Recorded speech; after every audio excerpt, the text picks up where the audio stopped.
We're live. What's up, guys? This is the Roma English podcast. It's named that for now. I don't know. We might change the name.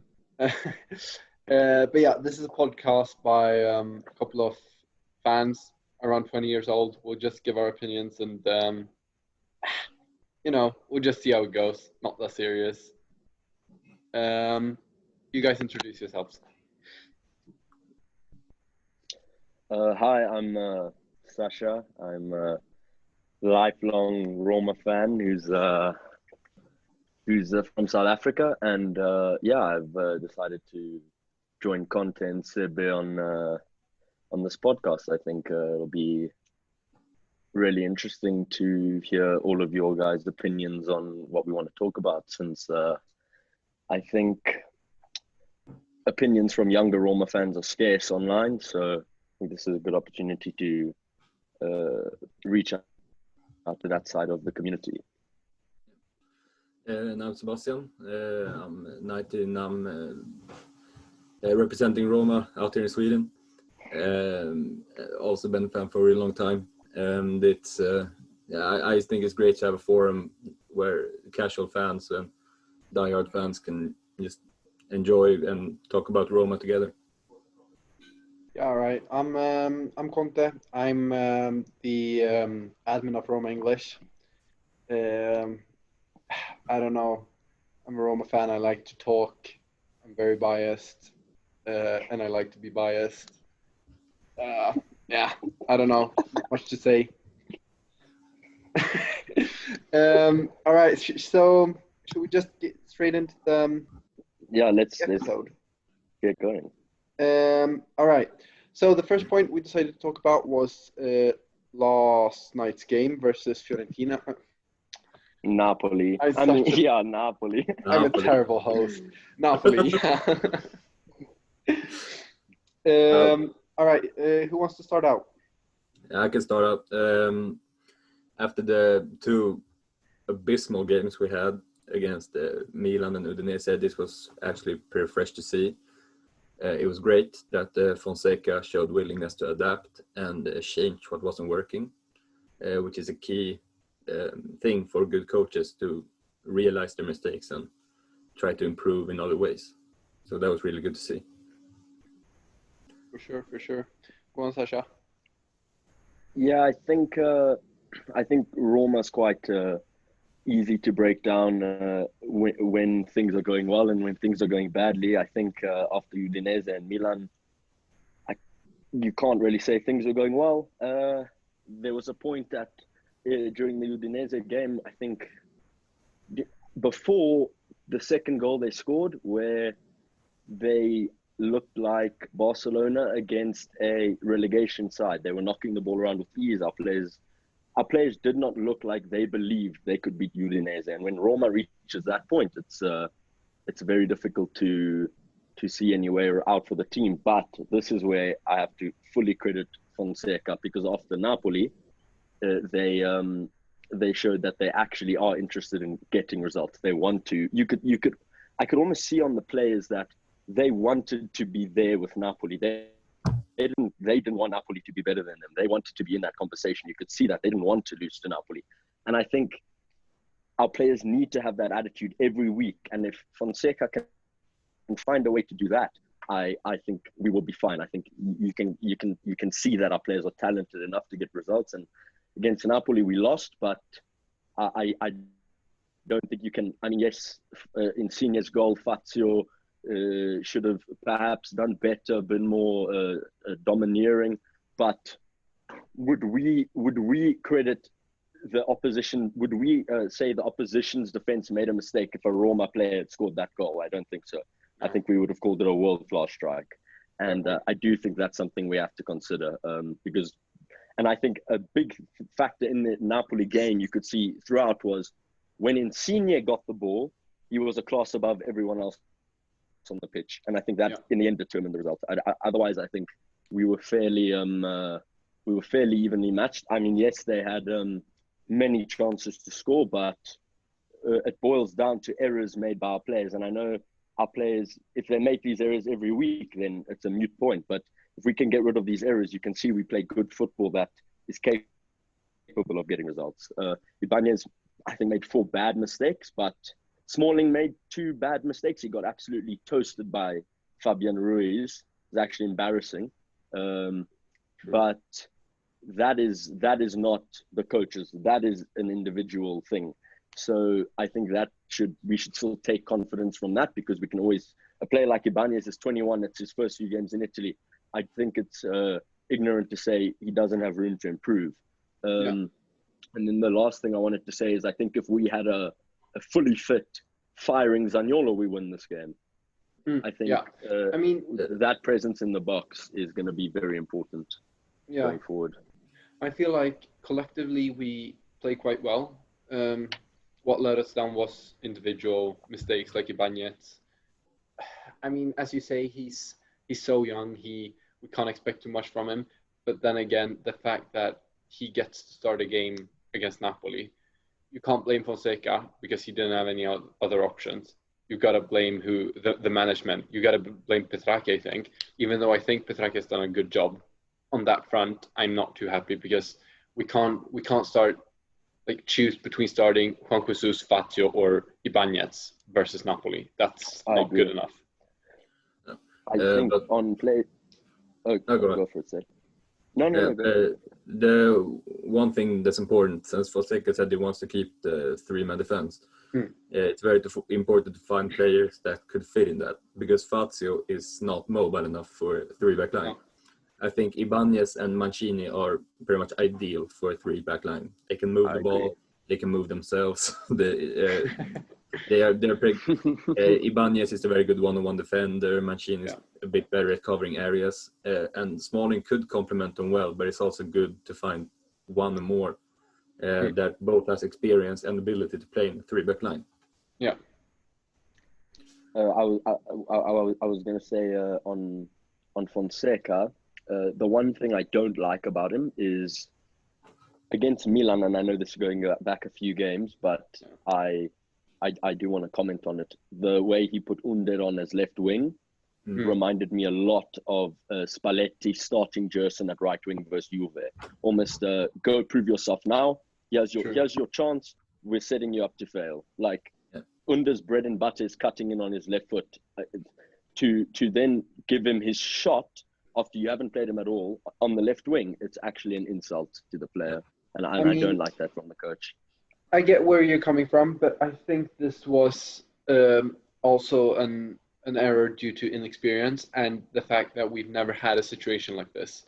Because he has been I think the Serie A manager that has been rotating the most. He made 10 changes between the Udinese game and the Napoli game, and that shows I don't think he quite knows what he's supposed to do. Maybe this will pay off. Maybe our players will be really fit and win every single game, like the last 7 games or something, because we have more fitness, because we've rotated more than anyone else. We don't know. So I think that was just to rotate the team, to give everyone a rest. I don't think it was the right way to do it, though. I see where you're coming from, but where I disagree with you is that attacking 3 was Carles Perez, Perotti, Under. Yeah. If I'm correct. Perotti is a natural left winger. Carles Perez can play at attacking mid. He has in the past. Why not try that? We also had other players who could. Why not put Cristante at number 10 rather than put Under at left wing? There were many ways he could have, because I think putting Under at left wing almost exposes the player's weaknesses. Really that's almost like showing, like you're almost making a point of showing the Roma fans why you're not playing him, and I don't like that. Yeah, because Under is like he has a pretty notoriously bad right foot. Yeah. So him like being stuck on the left flank is like trapping him in a corner. So exactly. It limits his like options to play.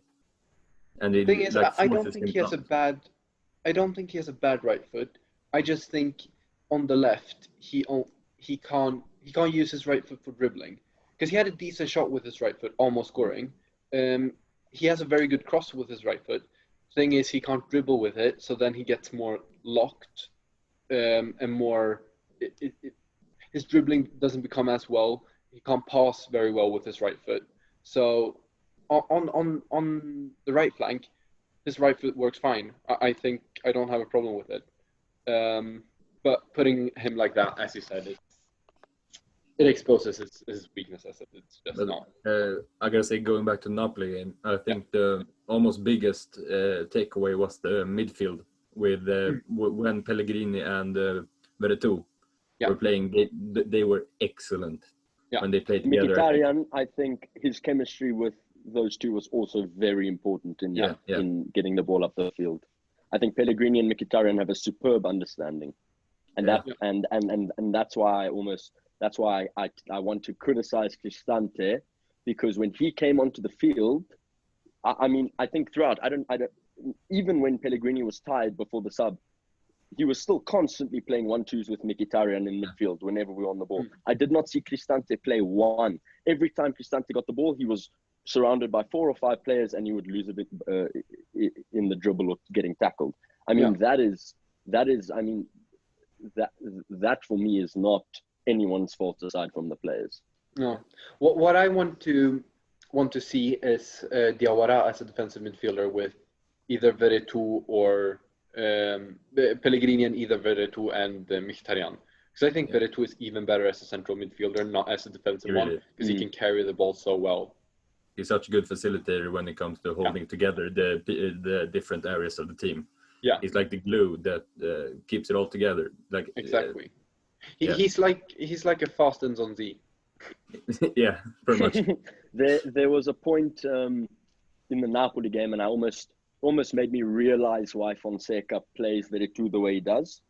When Insigne was gone and Veretout caught him, tackled him, and then turned and brought the ball back. That's Nangolan, you know? Yeah. And I don't think another Roma player can do that with a player of Insigne's level.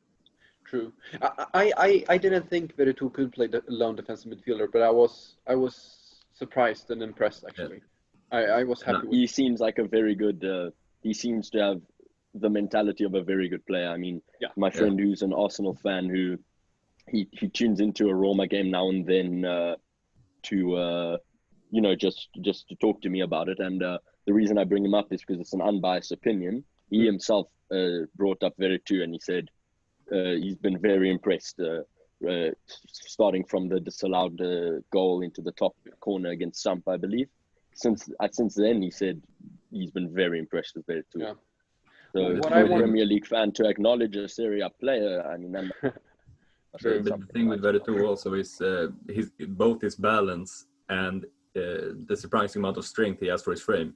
It really helps him not being like 6'3" at defensive mid.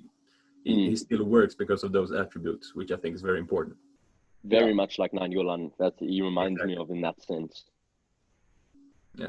Yeah. What I want to see more of is why I want to see him further up the field is because his long shooting seems great, and we haven't seen that as a defensive midfielder. I agree.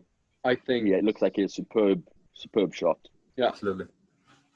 And we definitely, I mean, there were a few scenarios against Napoli where our midfielder was running at their backline. The backline marked all our runs, and the only option was to have a go from distance. Mkhitaryan scored a great goal like that, but that is something, if Pellegrini could get that into his game, it would take him to the next level. And Veretout seems to be able to do that. Yeah, that's actually something I noticed. You remember Pellegrini's shot in the first half that was covered out. What Greek fuck? Sorry, excuse me. Yeah, Manolas. No, you're right. Yeah. I agree. However, him taking that shot actually was very good to see. Wait, is that racist? I'm sorry. If that's racist, I'm so sorry. No. I don't mean it like he's a fuck because he's a Greek. I'm acknowledging his Greek, he's Greek both. Nationality. Separate point, he's a fuck. Yes. but the thing is, I think we talked about this before, that Pellegrini actually has the ability to shoot from distance. It's just the fact that he doesn't do it, and he lacks a bit of confidence. So seeing him take that shot, even though it was only one, could be a good indicator. I agree. It was good to see. Forward. All of his goals this season have come from long shots. So, but do you know what? I don't think you can. I think if you consider the eye test, let's think about all his goals. The one was huge deflection into the top left corner. The True. others were almost, might as well have been in the box. They were on the line. I mean, I don't think that makes you a great shooter from distance. But still, if you think haven't about been any belters from 30 yards, you know. No, true. No, but I mean, if you think about the amount of long shots he's had compared to the amount of good chances inside the box that he should score, I think that shows that he's much better at long shooting. Yeah, finishing. Yes, exactly. And speaking of long shots, I thought I heard it on the Swedish commentators, but I might be wrong. But this was our first goal from outside the box. Our last 18 goals was from inside the box. Yeah, I heard that too. Yeah. That's not good. That's really weird. Not weird, but it's a bad stat to have. Yeah. You gotta be able to score from different angles. If you can score from outside the box, teams struggle to park the bus against you. Yeah, exactly. And that is the thing about Roma. When we had Nainggolan, it didn't matter if you parked the bus because you could just score from anywhere. Exactly. Same with Salah.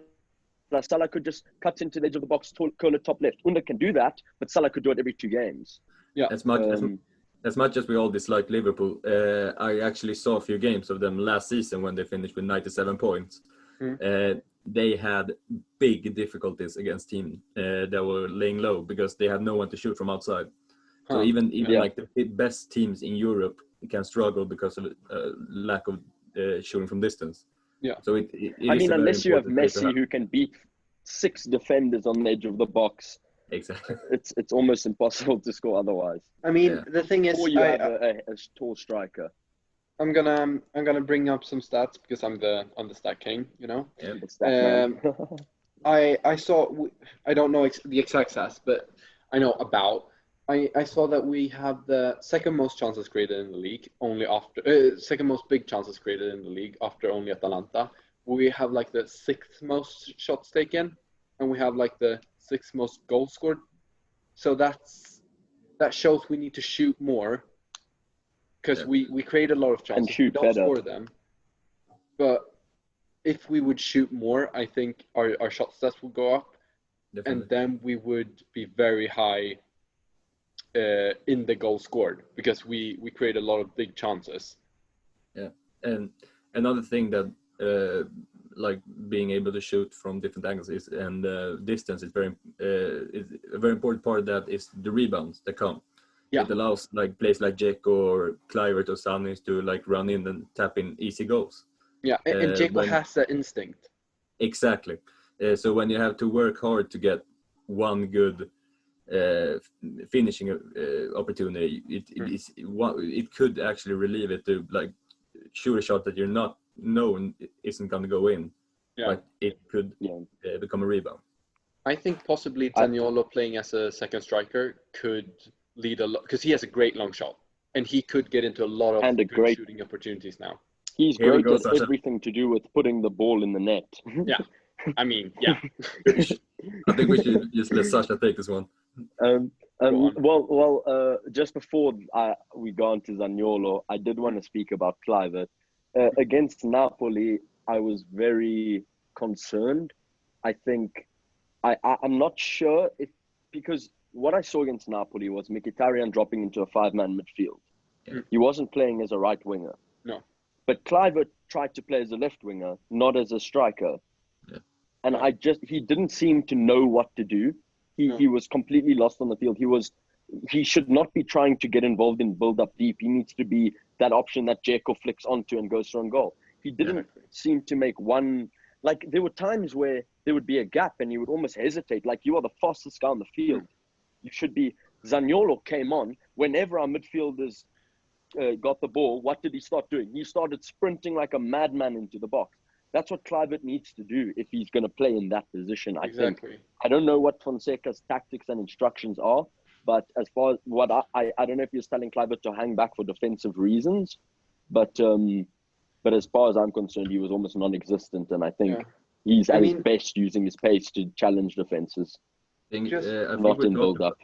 We have talked a lot about Kluivert being molded into a form of a second striker. This is something that kind of disproves it, but I think it's something that I think it's something that could be. I got my Capri Sun. I got Yeah, my Capri very Sun. important. Very important. But I think it's something that, despite what we saw against Napoli, he could actually be molded into it if he just understands the role, because he has the speed, he has the strength, he has shown good finishing. It's just sometimes decision making and getting to opportunities that maybe is, I mean he creates a lot, but he doesn't always get through to the finishing. Yeah. I mean, the thing is, what showed me the difference is Daniel's first action, I think it was. He got the ball and just ran forward, passed it on to Mancini, who, I mean, we didn't get a chance or anything from it, but the whole team moved up field. And it was a simple action from Daniolo. It wasn't anything, he didn't dribble past anyone, but he made a good decision that brought the whole team forward. And it's a simple thing, but Kluivert didn't do that, and Daniolo did. And then I think what killed our... Sorry, Seb, go for it. Just quickly, then he had the time when he got the chance to actually go one-on-one with someone for the first time in ages, and he put Maximovic down on his ass and ran past him. True. That was actually something that was very good to see, because some players could be hesitant going one-on-one after just like this, and seeing that shows a good mentality. Yeah. So in second half, I think what absolutely killed our offense is we allowed Kluivert and Zaniolo to be marked, like once he got subbed on, to be marked one-on-one by Koulibaly. And Koulibaly would take most players out of a game one-on-one, if not every player in the world out of the game one-on-one. Yeah. So I think that is an absolute... I mean, you could see the look on Kluivert's face, like, what the fuck am I supposed to do against this monster? Exactly. When he came off, he was fuming. Zaniolo... I've never seen Zaniolo like think, "Fuck, you can't go past this oak." And against Koulibaly, you could almost see him seek to do it. Yeah. And against Koulibaly, you could almost see, if I carry on sprinting down the line, like you thought, I think you had said to me you were worried he had gotten slower. For me, to what it seemed like to me, it was. Holy fuck, if I go one-on-one with this oak, I'm going to get both my ACLs bust right now. I mean, and I can think that's very normal. If you think about coming back, you've just come back from injury and now you have to go one-on-one with Koulibaly. Holy fuck. Not many men on earth would have the balls for that. Every player coming back from injury is usually more scared, or like doesn't go in as hard to challenge us. So it's understandable. But I think if Zaniolo would have been fully fit, he could have taken Koulibaly in a one-on-one sprint duel / physical duel. Not every time, but at least a couple of times.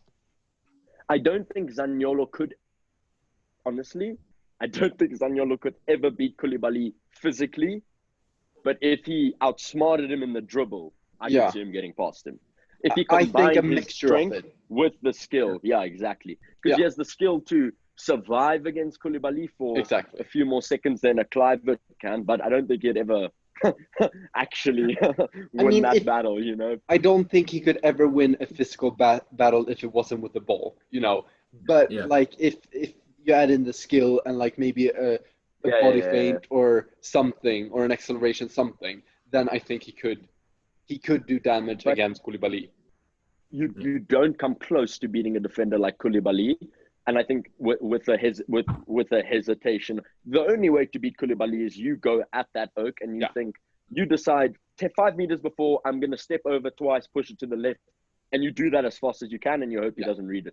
You're not going to beat him like standing in front of him, and unless you're Neymar, and then you're going to get your legs broken. Yeah, for sure. All right, should we move on, or is there anything else we think we should take away from the game? Seb had said the Zaniolo striker, but I think let's go on to our other points, and we'll come back to that when we discuss players later on. I think one takeaway from the game was Paul Lopez's performance. Oof. Brilliant. He did great. Brilliant. Oh, big oof. Yeah. What I really didn't like was our centre-backs like to give him the ball when he's got a player 2 meters in front of him. Yeah. And it makes him look bad because he can't do anything. But otherwise, in terms of his saving, mamma mia, what a performance! It would have Thing been is- 3-4-0 without Yeah. 3-4-1 without him. That's something that I think some people won't realize is the difference between him and Paul Lopez. That the players actually dared to give him the ball. Him and Mirante. Yeah, because he didn't lose it, and he didn't look like losing it. Sure, he maybe hoofed it off field, but he never looked like losing it really, and that made a big difference. And I think that might be a reason for the Sampdoria goal. That what I was used to Paul Lopez being further out from his goal. Yeah, I agree with that reactive. very much. I think Mirante staying on his line while we're in possession kills what Fonseca's trying to achieve tactically in build-up. Whereas Paul Lopez's ability to play on the edge of his box without making errors it's actually almost vital in the modern game, because that extra what 10 meters from the goal line to the box is an extra 10 meters that you're compressing the rest of their team's defense. Exactly. 10 more meters of pressure, and it can change the game. Yeah. All right, let's go on to. We've touched on this a little bit, but what's the biggest problem area tactically? Thing is, we made this script before the game, so I think maybe I don't know how we should go about this. You go on and tell me what you think. As we've said a lot earlier, is the usage of Cristante, because he does have the ability to put like long balls between like behind the defense. It's very obvious, but he should have more of a how should I say, a restricted role, because him moving isn't a good thing. But in that case, he needs a lot of help from surrounding players. So I think if Cristante plays, he should play with Veretout, because he could cover up the work that Cristante doesn't do. So Cristante could focus on bringing the ball forward through passes or his very slow dribbling. Thing is, I need to add something, that Cristante's movement into the box is very, very good. We saw this with Atalanta. He's never had the chance to prove this with us because he's always played defensive midfielder, but he's very good at making late runs into the box. And with his physique, he can win headers. He can even score good long shots. He can. So I think he has a great. If you get the right type of movement on him, he could be an important goal-scoring asset. Yeah, because we saw that also in the game. Remember the game against Sassuolo, the 4-2, where he had that thumping header right up. It both showed like the skill of positioning and timing, and also like that was some serious power on that header. Yeah. So he does possess the qualities. It's just that we use him wrong. Yeah. I would love to use him like Juve used Vidal. Yeah. True. Like a full box to box, maybe a free 8, like Marquisio, something where he's a scoring outlet. Yeah. But obviously a scoring outlet that doesn't actually take an offensive spot up, because talent-wise he's nowhere near any of our forward players aside from Perotti. No. And Kalinic. In fact, I would rather have Cristante play striker than Kalinic. I reckon he could actually do a job as a striker. Cristante. Yeah, perhaps as a maybe. Do you remember Fabregas? If he had 5 more years to train. Oh yeah, it's kind of like a false 9. Perhaps. Yeah. Maybe he could. I mean, he's not going to do that, but you know. I don't think we'll ever see it. Yeah, I don't think. Worst case scenario. It would be like if Kalinic, Dzeko, Perez, Pellegrini, Zaniolo, all of them were injured. True. Which could happen. Could happen. We are Roma. Kolarov would be chosen as striker for Cristante. I promise you that. Oh, God. I have a question on this topic, though. Do you think Pellegrini and Cristante would work well as them two playing central midfielders, and then either Veretout or Diawara behind them as a defensive midfielder? Yeah. I think we should try and find a way to play without having Cristante in the team anymore. Honestly, I know that sounds like I'm being harsh, but I do think our best midfield is Pellegrini, Diawara, and Veretout, or with Mkhitaryan coming in there. I'd rather see Villar in there. I don't want to give up, but I just, no matter what we do, Cristante just can't give a better than, like, his best is pretty good. Like, that's the best he's ever done for Roma. Was pretty good. And He had a couple of very good months in his first season. We had like a goal I or don't an think you could call them assist. very good. I don't think you could call them very good. He was I decent. think he was getting goals and assists, but the errors were always still there. True. It wasn't that. I'm saying, sure, his numbers may have been better, but in terms of, I've never seen Cristante. I've never once finished a Roma game. I've been like, fuck, Cristante's a monster when he bullies two guys off the ball. But I've never finished a Roma game with him on the field and thought, shit, if we could get this right, we have a winning future. Maybe, sure, if we want to keep doing Europa League, but I don't see Cristante as a key cog in a championship side. Whereas I can see that for Pellegrini, Zaniolo, etc. You know, Mancini, those. I don't see why Cristante is so.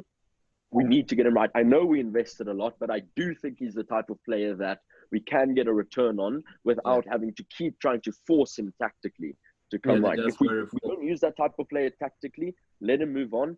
Use that money to get someone who will work instead of trying to force it based on something he did at Atalanta a few years ago. He was great for a season and a half at Atalanta. At Benfica, he was a flop. At Milan, he was a flop. I mean, sure, he scored 14 goals, but I don't really see why he's worth. I mean, Schick, yes, because we spent fucking 50 million. And we're going to give Cristante more chances than Schick. That's fair. Absurd to me. But the thing is, Fonseca has to make that decision pretty soon. Because if Cristante keeps performing like this, his stock is going to plummet. Because he's still viewed as a pretty good talent. A 20 million player, I think. I think we could get 20 million for him. Exactly. For sure. I think both Fiorentina or teams like right below. I would love him at Fiorentina. I think he could do really well at Fiorentina. Yeah, definitely. So there are opportunities to cash out on him and like accept the losses that we take. Because I think if we're talking in a situation where if you're going to tell me next season I have to tune into a fucking game where Kluivert, Under and Cristante are on the field and Zaniolo's in Madrid, I'm not going to be happy. You know what I mean? Because that right there is 80 million that we could get. Mm-hmm. And those are three players that tactically going forward with the 3-5-2, which seems to be the case, they are sacrificable. They're obsolete. Whereas you have Zaniolo, who is potentially the ultimate third midfielder in the 3-5-2 or the second striker, one of the two. He's perfect for those positions. Yeah. But what I'm saying is you don't even have to have him second striker. He could one day be in that midfield three as the offensive one, you know? Yeah. There's so much you could do with him. The only thing I would say about Cristante is I want to see him.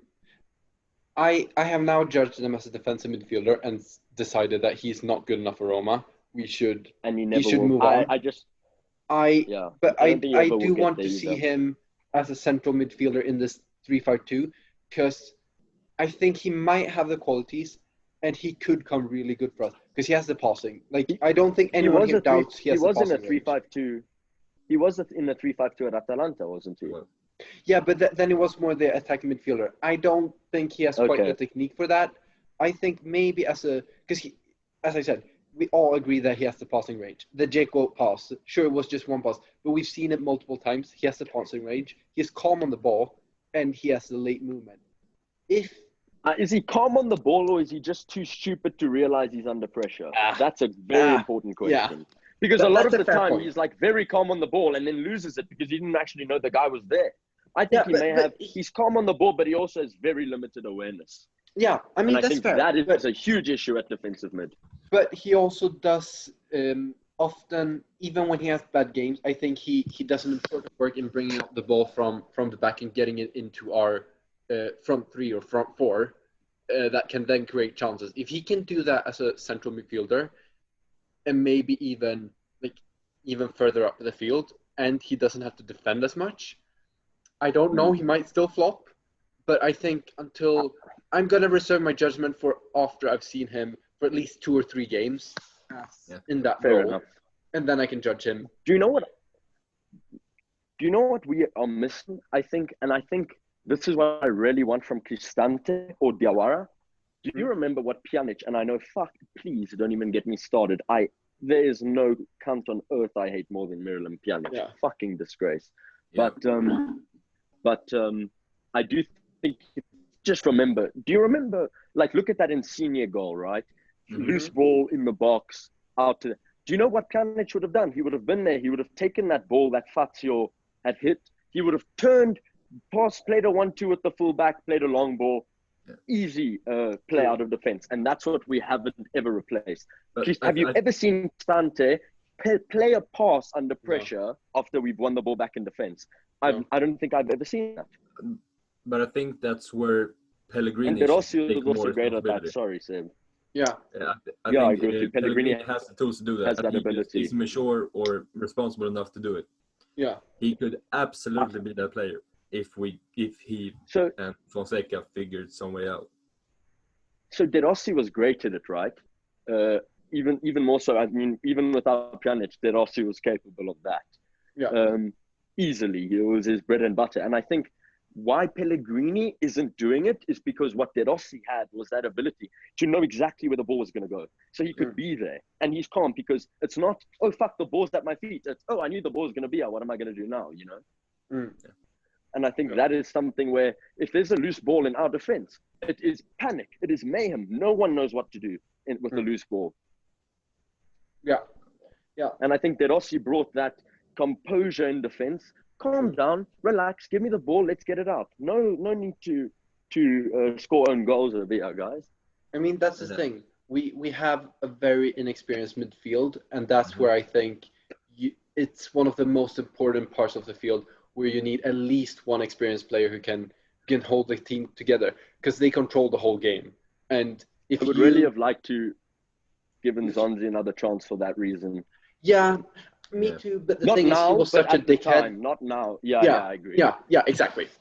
I mean, that's why we bought him. I actually rated Zonzi. I actually rated him. I thought he wasn't as bad as people said. Even that first season under Di Francesco, he played like 20 games straight. Like, the guy was dead on his feet. He had no backup. Obviously, his performance level is going to drop. And then the fucking Roma fans, sorry guys, but we start Zonzi this and Zonzi that. I mean, it takes a certain caliber of oak to then sit back and say, okay, let's go again. I think it's quite easy to then be, fuck you, Oaks. I'm fucking off as fast as I can. Yeah. Because to be fair to the Oak, he wasn't that. I mean, trust me, he was fucking better than Cristante. Yeah, for sure. He has the physical tools to, like, in the defense. I'm not saying he's a better player, but in the defensive midfield role, far better. Yeah. And what I think hurt him was... he would have been amazing. Yeah, I mean, what really hurt him was that the whole team on the Di Francesco was so disorganized, and that hurt the midfield. And he's a slow player. I said this when he was here with us as well. He's such a slow player that he can't recover other people's mistakes. In Spain, you get away with it because the pressing is a tenth of what it is in Italy. Exactly. So I think he was a bit of a victim of the system as well, even though towards the end he wasn't good. Let's be honest. But how does one come into this midfield? That midfield after we had just sold Strootman, Strootman essentially is a Roma icon. Nainggolan is a Roma icon. You have to come in now after they've just sold. You're the replacement for them. If you're not world class, if you're not the best defensive midfielder in the league, for Roma fans, after we've just got Nainggolan, Strootman, you're fucked. There's no other option but to be the best. And that is just unfair expectations when you're signing for a club the level of Roma. If he was signing for Juve, I'm sure Zonzi would have understood what's expected of him, but he comes to Roma and he's treated like he should be performing like Casemiro. It's ridiculous.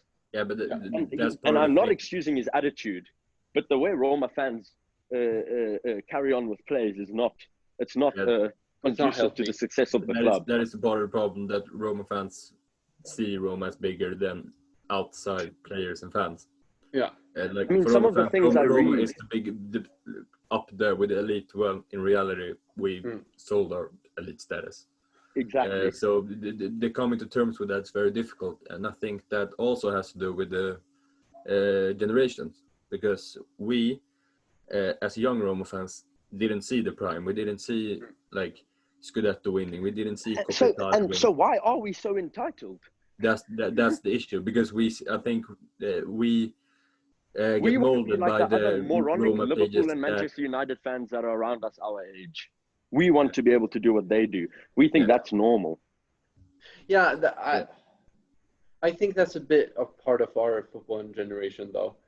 All the teams, all the fans have such high expectations because they see every other team and can see every game how they do. They can see all the behind the scenes with the media.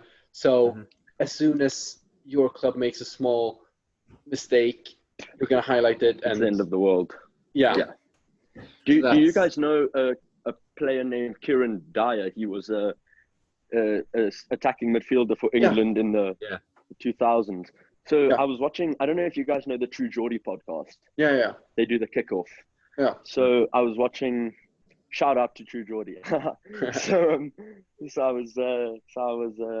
was watching his interview with Kieran Dyer, and he was actually highlighting that issue in football. He said in Newcastle, when he signed, he was told we're going to be pushing for Champions League. That was what was explained to the team. No, but I mean, at that time they had Alan Shearer, they had Kluivert, they had very good players, but they were told they were going to be pushing for Champions League against the likes of that Arsenal, that United, that Chelsea, and he said the fans then turned around and expected the title, and it destroyed the players because they were ridiculed for not being able to achieve what they weren't aiming for almost.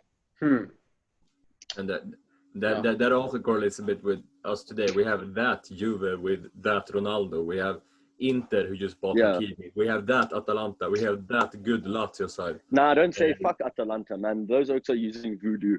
I don't believe that it's that Atalanta. It's those magicians, maybe. Yeah, Sasha comes here with his South African.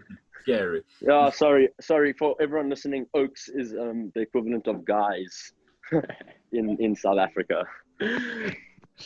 All right. But yeah, no, I agree. But do we have anything else we want to talk about tactically that we think is? Well, see what's difficult about this conversation. Like you said, we had set up our script before the Napoli game, so we were unaware of the shift in tactics. So obviously, I had a lot. I will get into Colorado, but I had go on, please. No. I'll get into you when won't. You do the players with the players. Fair. Yeah. But right now, I'm saying what I wanted to say tactically was the issue down the left side that we were having. I think with the back three, obviously we had plenty of issues, but I do think we should give it a few games before we start critiquing it fully, especially when you consider the caliber of wingers we were facing. I mean, to have issues down the left flank when you're facing Lorenzo Insigne, I mean, not many people won't, you know, he is that level of player. So I won't comment on that. I think, sorry, go for it.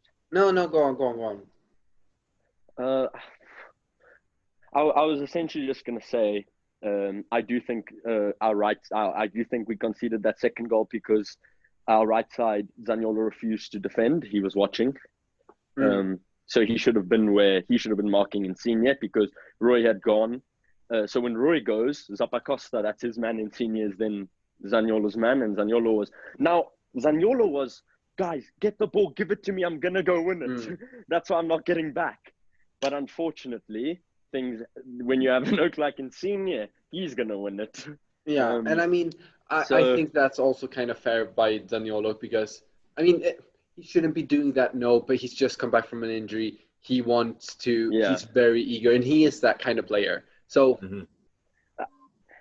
I don't blame Zaniolo at all, but I think tactically the reason Insigne was free is because in all the rotations, if the fullback goes, the right-handed attacker has to cover the winger if the fullback overlaps. That's just basic football defending. It has to, otherwise it's a 2-on-1. And that's literally why Under doesn't play. Yeah, exactly. I mean, was it you? I can't remember who sent it, but like that Under is the one with in the Roma team we concede the most goals if Under played or something. Yeah. I sent it. And I mean, so Cristante is, I believe, the second, where we concede a goal every 58 minutes. I mean, this isn't accurate. I'm not looking at it, but something like 58 minutes without him, and then every 80 minutes without him, and then every 58 minutes with him. Then with Under, it's like every 80 minutes without him, every 46 minutes with him. It's quite disturbing, but I feel like there are many other factors that come into play. And I think that like that. People have been criticizing Fonseca, not so much now, but more so earlier in the season, for not starting Under and not giving Under a chance. But I think this is an essential part of it. And this was actually talked about in Italian press, that a big problem Fonseca has with Under is his tracking back and his movement off the ball going forward as well. Yeah, Under doesn't really, you don't see that. Play Under through. It's almost like you have to give it to him to the ball and feet so he can dribble two players and then score. Exactly. He's not a threat off the ball. He's good at that. He's very good at that, but it doesn't work in our system. And it works in very few systems, unfortunately. Hopefully, that ability that he has makes other teams pay a lot for him, because I don't think he fits the Roma anymore. To work with the reason now, listen, there are going to be plenty of players that model themselves over Iron Robin. Yeah. This won't be the last one. But no, what people don't understand is Robin was so good at what he did was he could score a goal a game doing that. Yeah. And not only that, he had a team around him that was so good. They could afford to let this Oak only do that. They could afford this, almost the equivalent of what Roma thinks Kolarov is, where Oku does nothing and give him the ball, he's going to do that one thing, except Kolarov's happens once every 6 months. Yeah. Robin, you could literally leave him there. He'll get the ball and he'll score every game the same way. If you're not doing that, everyone knew he was going to do that. Exactly, but you cannot stop him. Under, they know you're going to do that and they can stop you. And then half the time your shots are hitting the top of the stadium. If you are not Robin level good at it, you cannot play. No. Because you bring nothing else to the team. Exactly. Yeah. All right, but I think we can be moving on, because I had some. The next topic is word problems. I have one last thing to say that I completely forgot about Conte. I'm so sorry. Don't hate me. Oh no! If you think about it, just no, I've got it. Oh, go on. With tactics, but never mind. No, go on. It's tactics based on the. It's based on the 4-2-3-1. Just move. Oh, on. okay. Just move on. Then we'll move on to I'm the sorry. problems, because I had something that I wanted to bring up that we were talking about with Cristante, that I think might be a problem with Palotta and Baldini. I've never seen us in the Roma group chat or anywhere on my Instagram at least talking about it. But we were talking about that we should sell Cristante and just take the loss and just go on with it. And I think this is a problem with Palotta, because he sees the numbers and sees we bought Cristante for, I don't know how much it was, 35 million, let's say. Now we can sell it for 20. Call it 25. Call it 25. Yeah. Whatever. Now I'll say 35 just to make my point clearer. We'll say 35, and now we can sell him for only 20. That's not okay. We made too much big of a loss. No. We need to keep giving him chances so that his value goes up. I think that's a problem. Does Schick not contradict that point? No, because we haven't sold. The thing is, Schick has increased. He hasn't Schick increased seems as good as gone from where we bought him, but he's increased the value from where we loaned him. Thing is, we gave Schick, but we didn't keep giving him chances. Yeah, no. I mean, but we gave Schick. Did we give him 2 years? Did we give Schick 2? I mean, for me, right, what Cristante has gotten is he has been the starter for, let's call it 30 games out of 38 a season in the position we bought him for. Yeah. Schick, correct me if I'm wrong, we bought Schick to be our striker after Dzeko. Yeah. Am I wrong? How many games did Schick get starting at striker?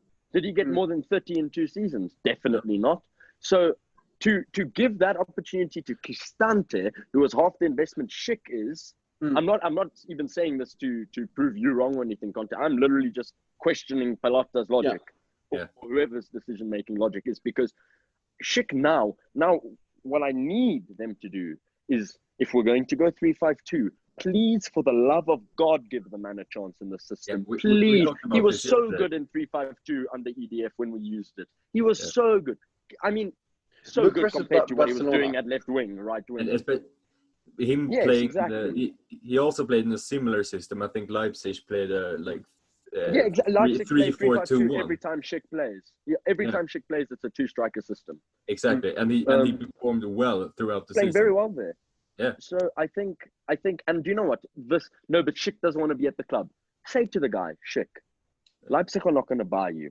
We're going to sell you again. You're going to have to learn another place.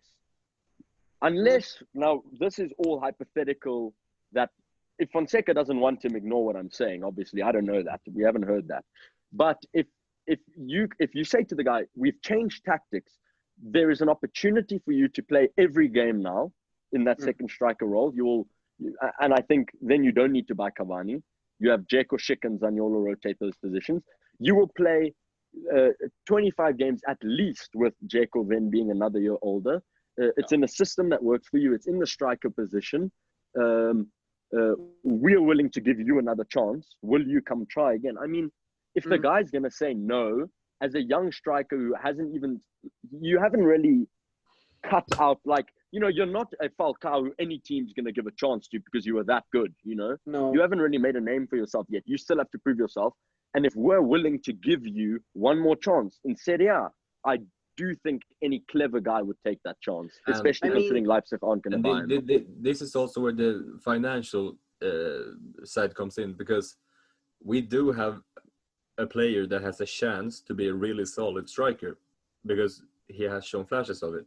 So do we sell that player for a big loss, which Palotta won't do, or do we get a 32-year-old that has the highest wages on the team? Yeah. This because we won't spend money getting Schick, and we save wages and give a young player a chance. So this is the and I do not believe Schick is move. I just believe Schick is.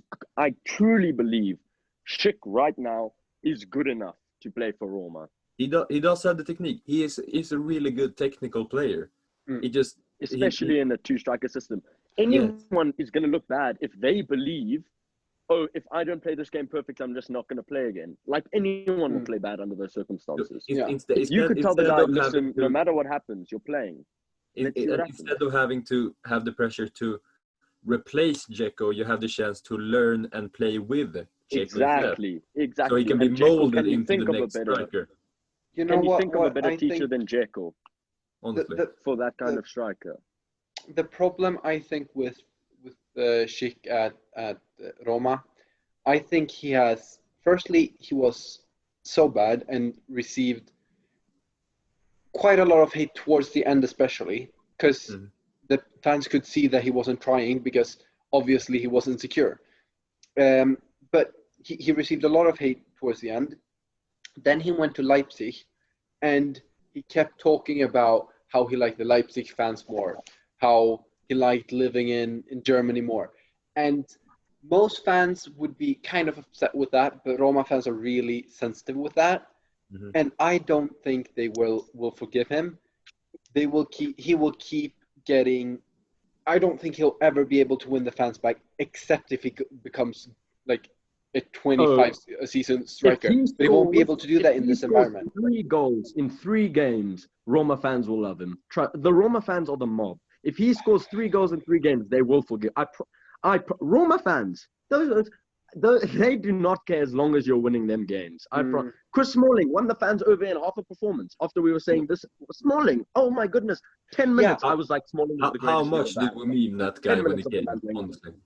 But the thing is, what this proves this point is Kolarov. He still kept getting insults from Kurvasud, even when he was scoring, like last season when he scored 8 games, because he insulted them. The Kurvasud were still upset with him. But some people weren't. Let's be honest. Schick, sure, he was passive aggressive, but he wasn't like outright Yeah, he wasn't as insulting the Roma disrespectful as fans. No, I Colorado. know. No, I know. And then, But but he the was other still thing so is, bad before. So but we know, Marcus, us three, we know we watched every game last season, every game this season. Yeah. We know that Kolarov scoring 8 goals Doesn't didn't matter. mean fuck all to us. No. We know that he was a liability defensively every single game. And the Roma Ultras know that as well because they're at the games. So I don't think, whereas if Schick truly, and I mean, a striker doesn't have to do anything aside from score. No. As a left back, he's scoring, but he should be defending, which he wasn't doing. If Yeah, Schick that's scores fair. in 3 games, mark my words, if Schick scores 3 goals in 3 games, Pastore can come back, play one awesome game, and we're all at Pastore's next level. Look at Next the level. Pastore Surely was in Schick great can form. trust that. And everyone was like, this is the resurgence of Pastore. Like, Fonseca can Yeah, say exactly. Pastore, Every time Pastore plays well, we love him again. And then we hate him again because he goes away. I don't think Roma fans are that fickle. I think they are quite. They are a mob. There is truly. hope for Schick in this team. I think it all depends on if Schick wants to. That's truly what I think. It all comes down to that, because if he doesn't want to be here, he won't perform. If Schick phones Petraki now, or whoever, Fienga, that fat bastard, if he phones Fienga or Fonseca, listen, you spent 50 million on me. I see you're moving to a 3-5-2. If you guys are willing, I would really like to give my all for the club next season. I promise you they'll give him a chance in preseason at least. For sure. But I don't think Sheikh will ever want that. And I don't think, like I said, it all depends on Schick. Yeah. It really does. I just don't see Sheikh ever performing for Roma, even if he comes back. I don't think he'll be in the right mental state to perform under the, because at the start he will definitely be insulted. I don't think any Roma fan will be happy at him the first game, and I don't think he can perform under that. Yeah, okay, not any maybe.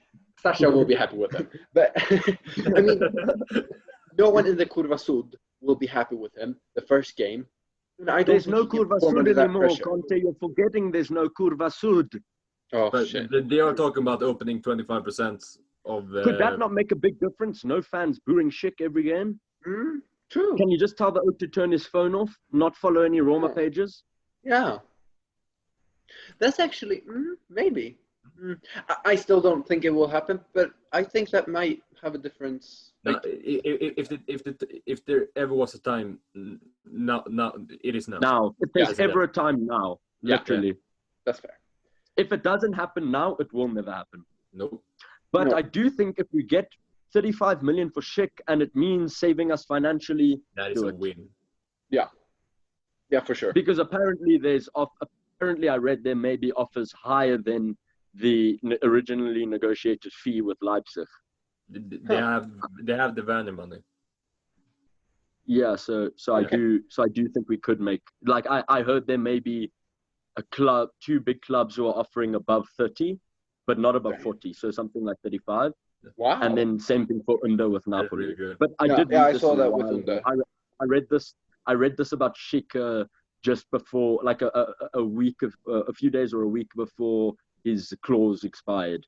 So I don't know how relevant this information still is, but I did read there were bidders, because I think Petraki at the time had said we're not selling, or Fonseca had said we're not selling for less than negotiated price because we have higher bids as well. Like there's no need to. So either or, I think that is a silver lining. I think because I know, I'm not sure how Plus Valenza works, but I know it's an amortization fee. Yeah. I know you guys are Swedish. I know you're not going to help me out on this one.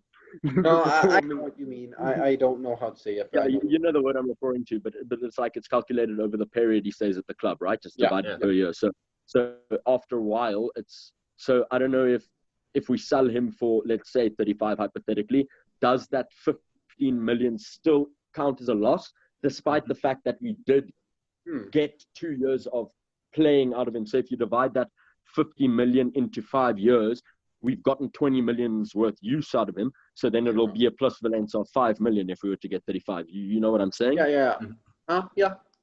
Maybe. So I think if we could do that, maybe do that. But if there's some world where they are wearing the Roma glasses, because I know Sensi would bring Schick back and tell him, "We've got this, my son." Yeah. So if they've got that at all, then do it, and I will. And you know what? Listen to me now. Listen to me, our millions of fans that I know we don't have. All the Roma fans that, if it were to happen that Schick comes back and we give him another chance, all of you that are going to start hating him from the beginning, fuck off. It's not conducive to the success of the club. And if we support the players as much as because the thing is, it's all instant gratification. We want to be angry because then they'll play better now. But if you support them, they will play better in the long run. And that's what we cannot wrap our minds around. So stop hating players for mistakes they've made before. Hate them after they've made the mistake and then leave it alone. Give them another chance. Yeah. They didn't do anything personal to you. If you want to say Cristante is shit because he made a mistake in the game, fine. We said we want to sell Cristante, but now the reason Schick is different is because he's proven there's some life in Germany. Yeah. He's proven he can do something. Cristante, in my opinion, and I know some people will strongly disagree with this opinion. Shout out, Matt. But Cristante does not show me anything that he can one day be conducive to us winning.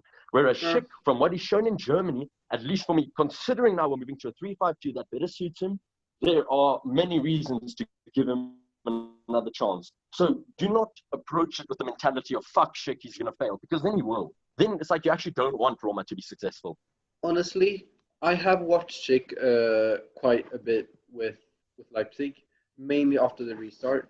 And while he has scored, I haven't been too impressed with him other than his scoring. I think... I agree with you. I think there is a lot of work to do with Schick. But the one thing, the Schick has always been semi-good at getting into chances of scoring. Just that his output hasn't reflected that.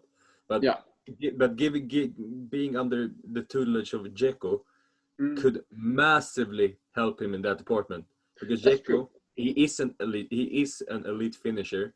He also gets into great position. So if like there are a lot of similarities in the game. Could have the same qualities as Dzeko, just being more technical and more agile. I mean, Schick's weaknesses are essentially Dzeko's strength, I would say, because Schick he's very good technique, he has good passing, but he has quite bad hold-up play, and he doesn't have great movement. Dzeko has great hold-up play and great movement. The rest, I mean, he has very good passing, but the rest is like average to above average. So that's a good point. I think if but the positioning is there. It is the problem with that we already have. We do find our way to chances, but we don't finish them enough. And so his problems are problems, I guess. Zaniolo and Schick. Schick will create the chances, Zaniolo will bang them. Thank you. Yeah, that would be great. Yeah. Schick, I'm sorry, but there are two things I want to just reference that are undeniable signs. Wait, hold on. Your audio is really bad. Down the line for us. Okay, wait. We can't hear you. Please say it again. Can you hear me at all? Yeah. Yeah, now I can. Okay, so there are two things that make me believe Schick can do it. There were two moments. And I know it's just flashes, but I mean, Mason Greenwood is being compared to Mbappe, and he has only shown flashes, so leave me alone. Schick, do you remember where he dribbled down the line in the box and he heel chopped it inside and Florenzi hit the crossbar? Oof, yes, of course I do. Big move. That is the level of creation from a striker that is required in a 3-5-2. Yes. Because the centre forwards, if he could flick that on to a Zaniolo, that is in the goal 10 times out of 10. Yeah. The other thing is, you remember for Leipzig, I know not like he hasn't been having 10 out of 10 games. He's been pretty average when he wasn't scoring. I think we all agree on that. But do you remember that one goal he scored? Where it came into him, back to the defender, he pivoted on the ball, turned, and then scored. Yeah. Not many players in the world can do that, once off or not. That is a sign of elite talent. Yeah. And like that, for me, if you can somehow, And I know Ranieri said Schick has it all to become the world's best striker or whatever, but he's going to realize it too late and it's going to be so sad. That's so true. Sasha, we're going to get we're going to get so flamed for this that we believe in Schick. No, they can flame me. I truly believe that there are like a 2% of Roma fans with intelligence. The rest Hopefully. are rabid dogs, for and they can come for me. Fine. I'm also a rabid dog. I'm not one of the 2% with intelligence. Sasha, honestly, I would broaden that into football fans in general. I would say there are about 2% that actually know what they're talking about and aren't either just biased or haven't watched the players they're talking shit about. Yeah. That's how I see it. Everyone who wants to have a go at us for saying this, just remember you're part of the 2% intelligent fans. You're not one of the stupid. We are too. We are too. But yeah. But like there has to be a relevant and like a relevant reason to oppose this opinion. Like it can't be he was bad in 2018. No, it can't be he I missed don't want a great anyone who chance hasn't in watched him at 2017. Leipzig to give me an opinion on this. Yeah. huh? No one who hasn't bothered to look at what he's doing in Leipzig should comment on this. No, true. But that's what I think. If you're gonna any opinion based on what he did at Roma before, besides opinion on he may struggle mentality-wise, playing-wise, I think it's unfair because he has shown in Leipzig would easily beat Roma 5-0. Sorry, they really would. And they beat Tottenham, and Schick is starting in that team. That has to mean something. Nagelsmann is a fantastic coach. He's no fool. There's a reason he's been touted for all the next top jobs in Europe, and he is starting Schick. He said himself, Schick is the ideal striker for me. We just can't, fortunately for financial restrictions, we can't purchase him. Surely, if Julian Nagelsmann is saying a guy is an ideal striker, he cannot be shipped. That's just that's a foolish and ignorant opinion. Yeah, he is so good as a manager, Nagelsmann. He is incredible. That man is younger than a lot of players. Yeah, it's insane. It's insane. And I always value a manager's opinion higher than any fans. And that is the sole reason why I want to give Cristante one of the 98%. Yeah, no, but that's the sole reason why I still want to give Cristante a shot, because he has been started by not only Fonseca, Di Francesco and Ranieri started him too. That's why I still want to. What was the choice under? Tell me what the choice was with Ranieri and Di Francesco. That's true. Yeah, fucking Gonalons. Yeah. Okay. Fair. But still, Fonseca still starts him, and I trust Fonseca. So therefore, I always respect or rate a manager's opinion higher than any fans. And Gasperini started him too, by the way. Please give me your take on. No. Should we give me your take on Kolarov then, or do you think Fonseca seems to have learned by his mistake? That's the thing. Fonseca doesn't start him anymore. Let's watch Parma. If Kolarov plays, then we can have a go at Fonseca for that. He's gonna get flamed. We're gonna flame him for that if he plays. If Kolarov plays badly, that will be unforgivable. If you bench Spinazzola after how well he played against Napoli. Not okay. Yeah, I mean, I'm thinking just for plan because I think we're almost maybe even more than an hour. I think we should just finish up with talking about Kolarov and then speaking a bit about the Parma game, and then we'll round it up. And we'll speak more about the point that we missed in the next episode. Yeah, Schick wasn't in the script. He was he was left. Exactly. But yeah, Sasha, please start with Kolarov because you have some strong opinions about him that I think both me and Seb agree with. I don't know about you, Seb, but I do. So I think Kolarov has, from what I've heard, he has a good attitude in terms of maintaining a certain level of expectation within the players. I think it's very ironic that he still gets into the team, despite the fact that he himself is not capable of meeting those expectations.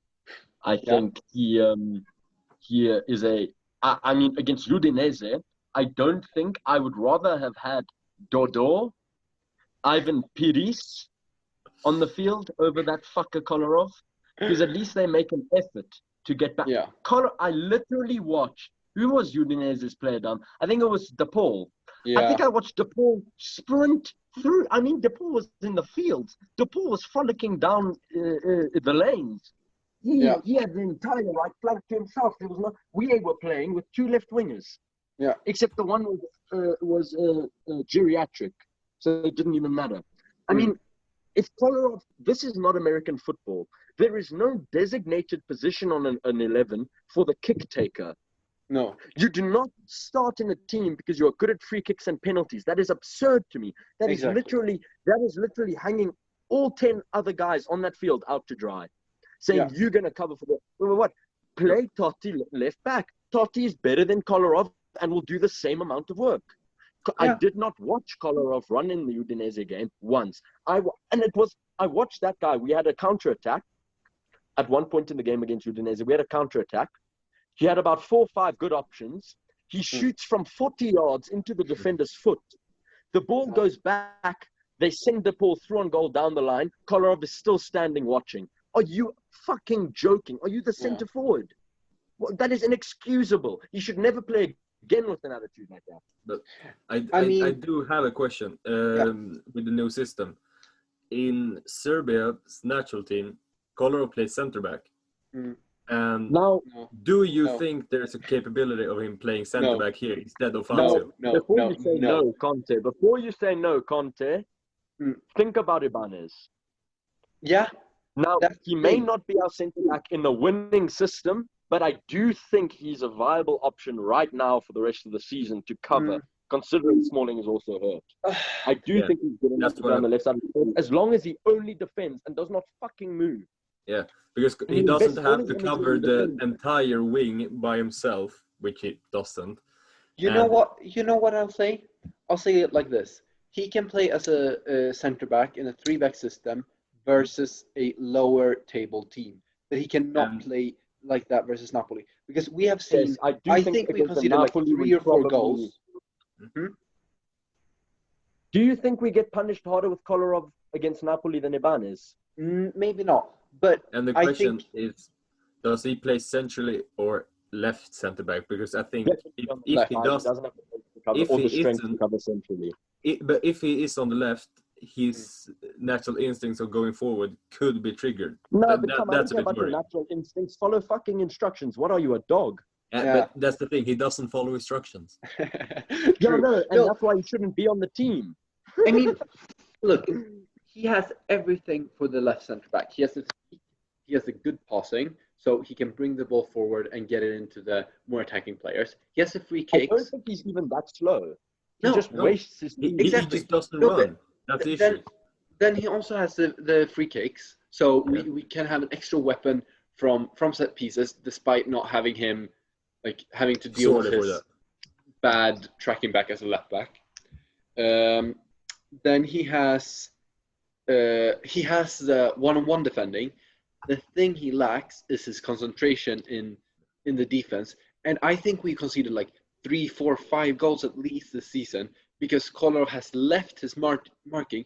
And Ibanez did that, but Ibanez at least tried to track back. Kolarov has left his attacker alone. 100% effort every minute he's on the pitch. Exactly. That's all I ask from any Roma player. Kolarov, if I was Kolarov, I wouldn't be able to look my teammates in the eye after leaving them out to dry like that against Udinese. No, he basically said, "Fuck all of you. You guys defend. I'm standing on the left wing shooting." What? Yeah.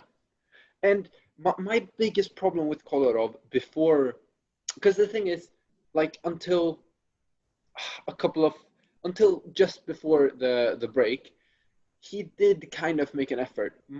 One of my biggest problem with him going forwards is he's so slow in decision making, and that has only been this season. But he gets the ball into good crossing position. He takes a touch, take a second touch, and he's closed down. He can't cross anymore. He has a great cross on him. Take one touch, cross the ball in, cross it on. You know what I'll call it? Yeah. It's called the Pellegrini disease. It's what happens when you have but it's what happens when in your mind, every single pass or shot you take has to be Messi, on the Oak's foot, world class. You can't make decisions quickly when you've got that mentality. No.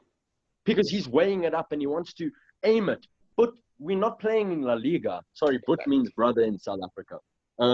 We're not playing in La Liga. Players do not give you 10, 15 seconds to make a decision on the ball. Exactly. In Serie A, it's probably second to Premier League in terms of press. Maybe Germany is there as well. It's probably on par. It is incredibly high press now, the way the game has transitioned. And Kolarov is constantly killing attack. I mean, when was the last time he put a good cross in and we scored from it? Jokes aside, can you tell me? I don't remember. I think Dzeko scored a goal versus Sassuolo, I think, this season, which was on a Kolarov cross. I think so, yeah. And how many? But the thing you know what, for me, the problem is that we had to think hard about it. That's the problem. Yeah, exactly. We have. Sorry, I didn't quite hear you say. We had to think hard about it. Yeah, that's the problem. Oh yeah, exactly. And the other thing is to get away with what Kolarov is doing. Do you know who gets away with it? Trent Alexander-Arnold. Yes. The best right back in the world, who has over 15 assists and almost 10 goals. That's what you have to be giving offensively to do what you're doing, Kolarov. Exactly. Yeah. Otherwise, shut up and go back in defense, please. Yeah. In fact, we don't need you to overlap because even when you're overlapping, you kill the attack. So you're better off just staying in defense. Oh, yeah. This is it's like he has two modes. He has shooting mode and overlap mode. Yeah. Nothing else than that. Do you know what? At least a year ago, he could do that stupid chop inside and beat a player. Now, I think he did it against Udinese, dove, and the ref said play on chart. I laughed at him after that. Wow. I will never... That actually made me feel happy, just because that just summed up where Kolarov is right now. Yeah. In the derby, when he won the penalty against us with that move, and he still uses it 10 years later, and he hasn't done it successfully since. So can I actually explain to you why he still uses it? Yeah.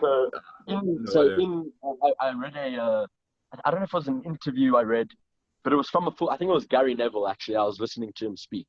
Mm-hmm. And he said that when being taught to play fullback, because of you're not the winger, right? You don't need to have, but what they do teach you is, lad, if you can't dribble, have at least one go-to bread and butter move that you can do to beat a player. That's what Gary Neville said. And is that not Talentale with Kolarov? But Kolarov hasn't done it successfully since that derby. He hasn't done it successfully in 2 years. That's so bad that a player still has moves from when he was 10. I'm sorry, but what? Can't you think by yourself? Can't you think that maybe people will read me? Maybe my high school coach isn't the one who should be giving me tips on how to play in the Champions League. Oh my God! You have to be Iron Robin level, Coach Conte, or Il Fenomeno level because I promise you now, Il Fenomeno was using those step overs on the streets of Brazil, and I promise you now, no one will touch them to this day, despite the fact that he weighs 150 kilos. No, but he was different. Because when you're that good at it, and that's when you can. But you know what? It's almost like fair. Use it. Use it. At least I wish he still used it. He doesn't nothing now. At least when he used it, he was doing something. He doesn't even use it anymore. Fuck all. He used it once and he flopped the season. Mm. Exactly. At this point, he's literally in a wheelchair. If he was in a wheelchair, I don't think we'd see a difference in results. Not even kidding. I mean, we're taking this as a overstatement and as a joke, but the thing is, you're not actually that far from the truth. I wish I was taking this as a joke. I wish. Oh, it's so bad. But at least Fonseca is realizing it. Spinazzola. Do you know what's so funny? Like Spinazzola, essentially, we're fucked at left back, but then all of a sudden, Spinazzola becomes the best left back in the world. It's just so weird. Oh, like one game out of 5 where he's the best left back in the world, and I literally mean he's unplayable. But- He will win every single ball. He will beat multiple defenders. He will put in great crosses, and then he'll just have a no-show where he gives away every pass. I've, If we I, could get that play consistently, we're sorted for left back for 10 years. Not 10, the thing 5 is, years. I've said this before. He is great at creating chances. He's really good defensively, actually, because they don't create much from his flank, and he's good one-on-one, good at tracking everything. The thing he is terrible at, completely horrible, is build-up play. He cannot do build-up play. And as a left back, he has to do a lot of build-up play, so we lose the ball But back. not a left mid. Exactly. Not a left mid. A left wing back, that's not a problem. And he It's can just defend. run. Exactly. And he's great. That's all Look you how have to do. good he is. No, he's truly phenomenal. He's Yeah. truly. But that's where he played for Juve, correct? But Yeah. he is an ideal I can't left remember. back. Did he play left wing back in the back three or left back? I think left back, but you are so far forward, so it's Yeah, essentially left mid. You essentially are. They don't need when you and I hate to say it, but when you've got Benton, Kerr, Pjanic, and Bonucci, you don't really need your left back for build-up play. No. But the thing, Exactly. And especially when you have Ronaldo, who is like the fullback, the winger, and the centre back. All have to mark him. You can do whatever the hell you want as the left back. And one thing that's so sad is that we have like the club owns two of maybe the 10 most like ideal wing backs in Spinazzola and Florenzi.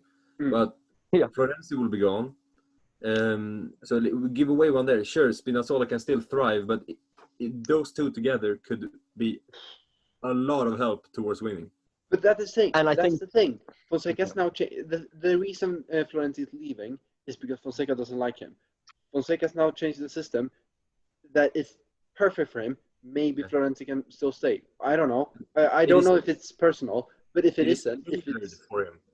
Huh? It's like, Yeah, if it's not, he should come back. But from what I understand, Florenzi wanted to move because he wasn't getting started minutes. yeah, It wasn't I mean, Fonseca. but- Like, Fonseca is right not to promise anyone starters minutes. I agree with him there. no. But the the thing thing is, the- Florenzi said that Roma he was Roma have heartbroken not- when he had to leave. He Yeah, said but I this. mean, I think it's also like I'm really sad to say goodbye, Mm, you know? But it Yeah. doesn't necessarily mean he's not doing what he thinks is for the best for Yeah, him. as Sasha said, Fonseca can't promise players starting because we have a lot of depth, but no, a lot of people are on the same level. but I mean, We don't, the only I player wanna know your that guys' has a take on, secure starting spot 38 games is Dzeko. yeah, Oh, yeah, no, definitely. And Smalling if he stays fit, to be fair, and Paul Lopez. That's the three. yeah. I wanted to know your guys' take on dropping Bruno Perez for tactical reasons, then playing with a formation that would suit him perfectly. That was a bit odd.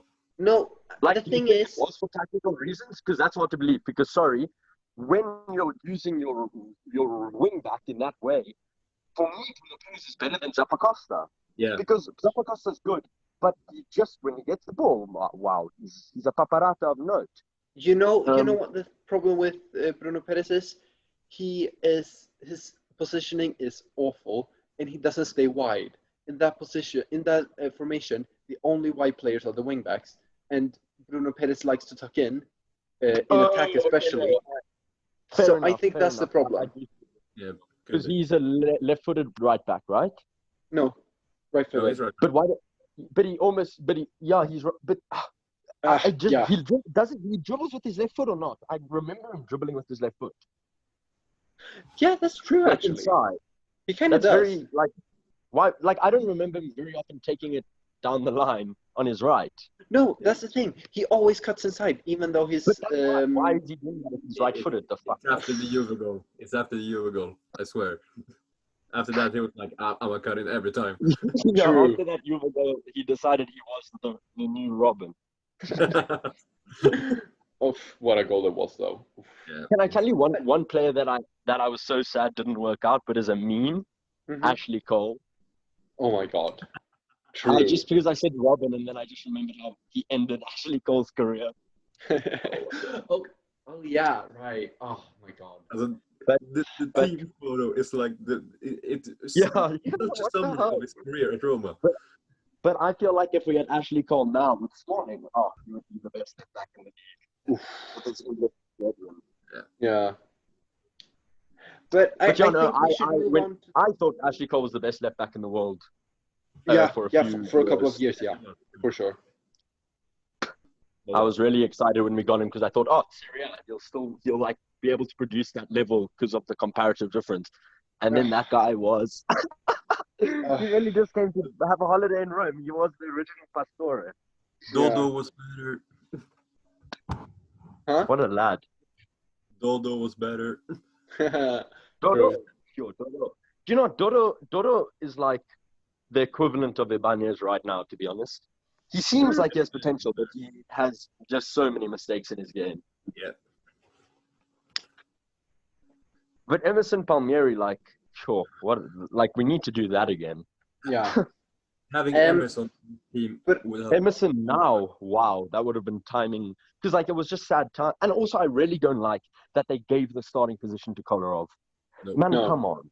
I mean, just because he's playing well, you still prioritize what's going to be good in 5 years. It just has to be your mentality. But Emerson had been out for a year, and we got a 25 million bid. That was stupid from Chelsea, and I think it was right to accept because we had no way of knowing how well he was going to come back. It's always easy in hindsight, but like imagine today because Spinazzola is as good on the left as because recently he preferred left back, but originally right back. So having Emerson on the left and Spinazzola on the right would have been. No, but to be honest with you, Seb, Spinazzola has always underperformed when he's played right back. Yeah, but like I've never seen a Spinazzola at right back and think nice. But did the wing back role then because. Yeah, no, but you know what? I think it's more a mental thing with him. I think he's uncomfortable playing with he likes to have his strong foot on the inside of the pitch, you know? Yeah. And I think that's the mental equivalent. Yeah, maybe. But I think we should move on to the Parma game. Okay, yeah. Go for it. Go ahead, Marcus.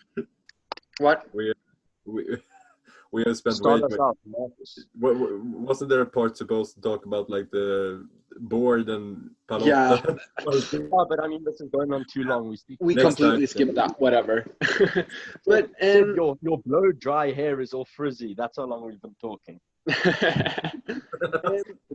But I think I want to know what you expect of the game, and then maybe some score predictions and.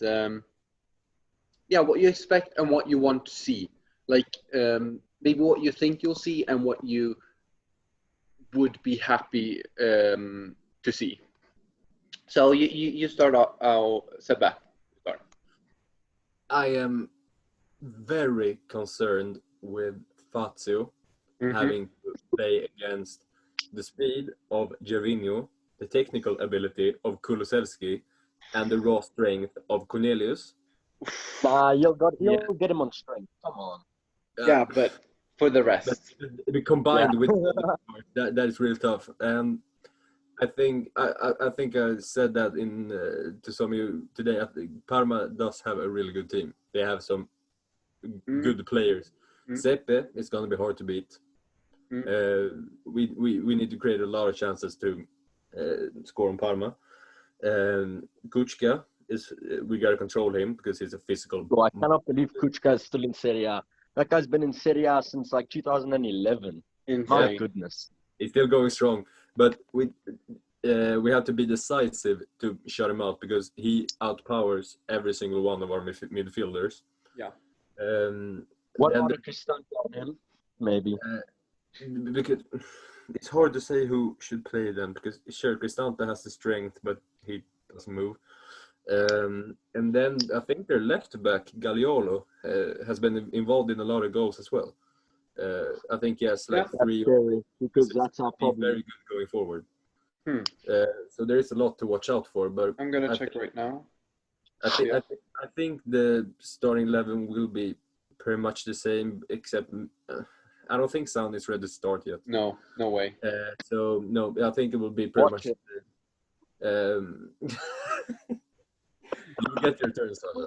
Uh, but I think Carlos will start. I do. Yeah. I want him to start. So I think we're pretty much the same, except Carles for Kluivert and Fazio from start. And if I see Kolarov in that damn team sheet, I'm gonna lose my mind. Oh yeah, me too. Plus one. All Essentially, right. Well, that's. so what's your prediction? How do you I think think the game will go? I do think we will concede because Yeah. again our defense is shaky and Gervinho will cause so much trouble. Kulusevski has one of the better left foots in Serie A currently. Yeah. And Yeah. so I think we will concede, but I think it will be 2-1. Yeah. Okay. Sounds good. Go on, Sasha. So, just one thing, Mr. Seb. I read today an interview with Zaniolo's manager, who said Zaniolo has been ready for a few weeks, and he's been chomping at his bit like a raging lion. Okay. I'm very happy to be proven wrong then. No, I don't know. I think it's probably whether or not he's ready. I think the safest thing is to come on second half.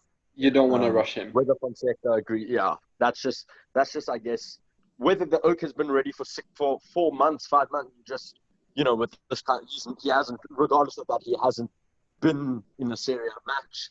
Exactly. Different. Yeah. Like just I don't know. Like all I'm saying is Fonseca is a bit of a madman. Did we expect him to even come on against Udinese? I mean, against Napoli? I didn't. No. No, me neither. Me neither. Yeah, because usually, you sit on the bench for like 2 games and then you come on. Yeah. But yeah, so I don't know. On that, I agree with you 100% on what you say with that attack. I think Cornelius. Do you know what makes me nervous is Cornelius has that ability to score off a loose ball in the box. Oh yeah. And our defense love to fall asleep when the ball runs loose in the box. True. So the strength I get you, but that's one reason I will credit Fazio. He can handle him. But then where Fazio loses the battle, so after he's used his strength, Cornelius can move off him and then score the loose ball.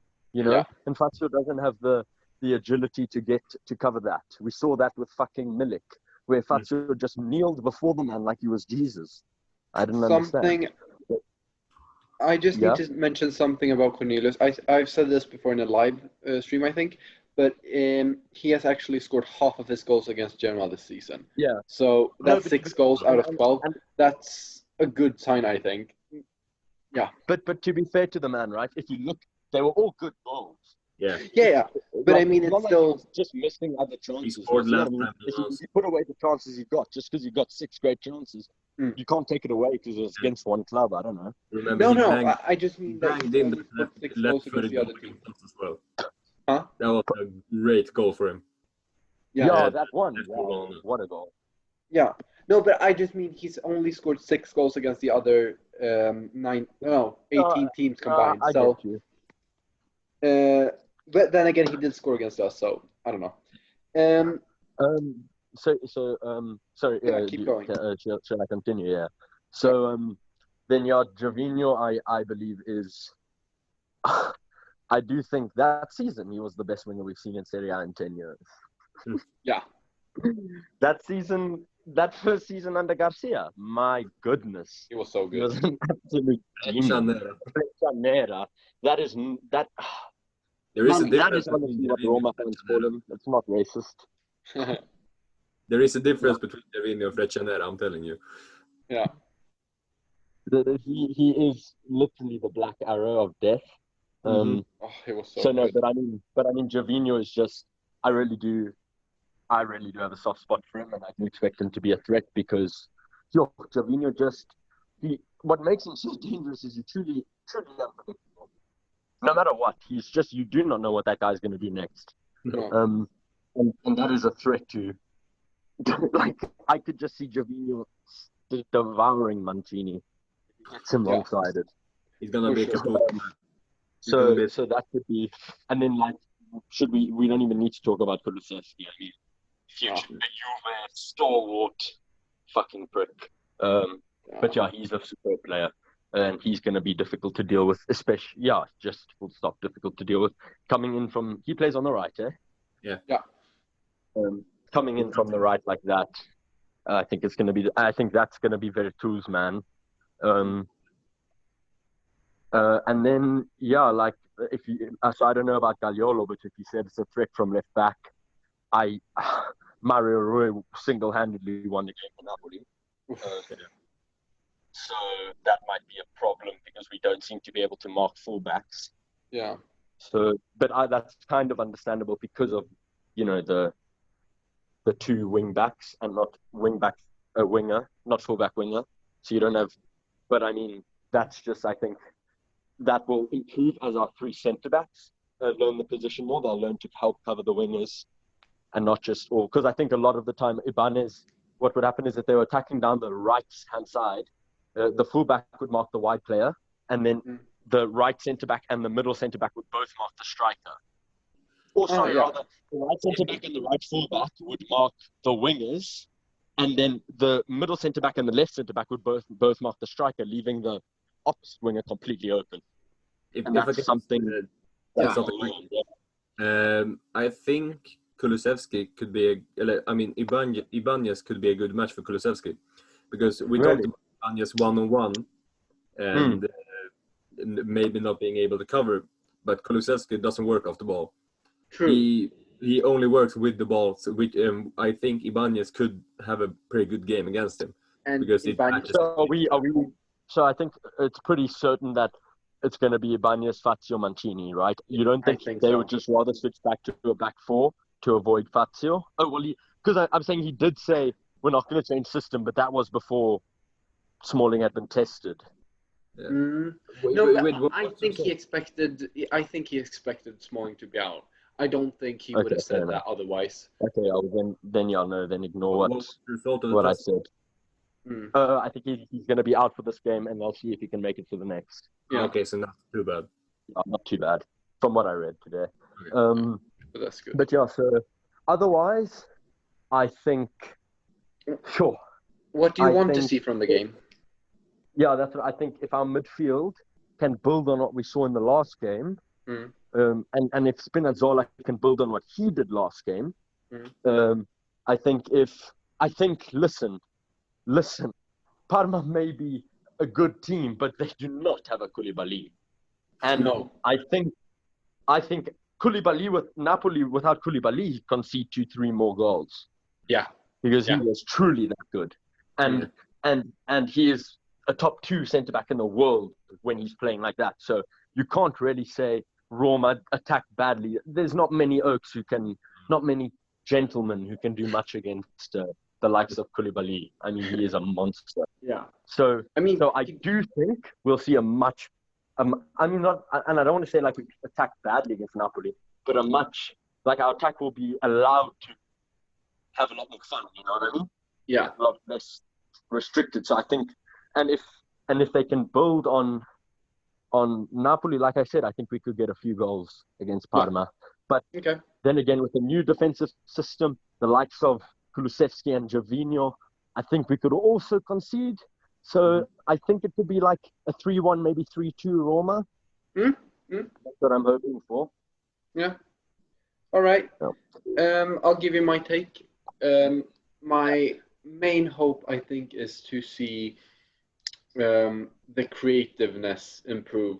To see us getting the ball into more dangerous positions. Because when we get the ball into the final third, we are quite good at creating chances. The problem sometimes is we just knock the ball around the back in the midfield and don't get into those dangerous positions. I want to see us be able to do that more because that's a good sign that the system works. I also want to see the defense working better together. I don't expect them to work well together yet because it's such a new system and they haven't played together much at all. But at least see improvements. That's all I want to see. And mainly, I want to see the team fight and actually keep running and want to win. Yeah. Because Yeah. unfortunately, that's a very low like they must expectation to repeat have. what they did against Napoli against a worse team. Yeah. Yeah, because But calling a new system against a team in Napoli's form is you can't judge a system off that game. exactly. But I mean, I think it worked well. The thing with Fonseca is that we usually play very well in big games. So I want to see if we can keep ourselves motivated versus a team like Parma. It's still a big game, but Parma isn't really a big club yet. So I think it's still like that kind of mentality that it's a. We are still favorites. Yeah, exactly. This game is big. Parma is something else. Yeah, This is a pretty big game. yeah, it's true. But yeah, from what I think will happen, I don't know. I think we'll win. And I think actually maybe a 2 or 3-1. I expect us to score a couple, maybe like a lucky goal, and then it keeps going. Then I think we're gonna sit back, defend, maybe concede one, but then hit them on the break, and with either Zaniolo if he comes on in the second half, or whoever is the second striker to Dzeko, I think with that pace we'll just burn them. And I think we're gonna win. I don't think it's gonna be a super comfortable win, but I think it's gonna be like, I don't think we're gonna sit and have an undeserved win. I think it's gonna be a deserved win, but we're not gonna dominate or anything. But yeah, does anyone have anything else to add to this? I could Parma game? definitely see Parma scoring first. Huh? I could definitely see Parma scoring first. Definitely. Yeah, same. Yeah. And then the one other thing I wanted to ask, do you guys know what's going on with Cetin? No idea. I know he's almost he was done out of the to. squad, or Hmm? sorry, he was out of the squad, wasn't he? Yeah, I mean, he's almost done to Verona. He's gonna be on loan with an option to buy for them, and then a buyback option for us for a little I saw bit that. higher. But surely we'll still make use of him if we need him. Yeah, I hope so. He's I don't injured or know, something at the moment. I don't know. because we've seen him very little, so it could be that he hasn't impressed Fonseca on the training ground, but he has the right. I think he has the right type of play style for a 3 at the back formation. He's good with. Imagine a very strong. Mancini, Ibanez, and Cetin all worked out, and that was our back three. Yo, they just look like such 3 beastly guys. I'm gonna It's like a strong offense. Huh? I trust Cetin more than I trust Fazio. Not even lying. Really? He I think hasn't played since Cetin. December, but I still trust him more than Fazio. I agree with you with pace-wise. I think Cetin will probably do a better job, but I'm just so scared Cetin does a stupid mistake. He's much more likely, even than Ibanez, to do a really dumb mistake. That's why I don't think Fazio can also do that dumb mistake. And I mean, we saw how Lasagna burned him with pace. Holy, that was embarrassing. How can a player get remember outrun when- like that? That was not pretty at all. Just remind me, I'll say to you, I want to tell you guys something after the, off recording. All right. We'll remind you. But yeah, I think it's time to wrap it up. It's been like 2 hours, I think. So we might have to split this into 2 podcasts, maybe, and post them. I don't know. We'll have to look at it. Well, we could split it into a. I mean, we'll cut this up now, I guess. Yeah. But we could split it into a Napoli thing and then a Parma preview. True. Yeah. I guess, but the thing is, Parma is on Wednesday, so it's like what? You're gonna post 2 things on the same day. Might as well make it 1 podcast. Yeah, true. We'll have to look at it afterwards. Yeah. This was the first podcast. If it wasn't great, it's gonna improve. Seb and Sasha have never done a podcast before. I've only done 1 episode, so we're gonna improve, hopefully. But I think it was fun. We shared some interesting points, all of us, and we're gonna try to do this weekly, right? That's what we said. Yeah, I think we can try to do this weekly, and then it's like if there's 2 games, we can talk about both. Yeah, exactly. And then like, guys, I know there will be like. Sorry, I don't know. I hope you don't mind if I just say something quickly. Sorry. Yeah, no, go on. Like, I know there'll be guys from the from like that obviously know us, like from the Roma group or whatever, and it's like we do want you guys to also like get involved. You must, if you have any ideas or stuff, and some of you, if you can, like, we see you can, if you're capable of being on a podcast, we obviously gonna have guests on, and that includes you guys. So like feel free to get involved and stuff. Exactly. And that's to everyone, not only those people. Like, no, I think we all want this to be as interactive as possible, because like we're not football connoisseurs. Like, we're kids like you guys, so we're also learning. So I think if this is gonna work out, we want it to be more like a community, not that we're teaching you guys or anything like that. This is just our opinions. We know that we can be wrong, and that's why we want to hear what you guys think.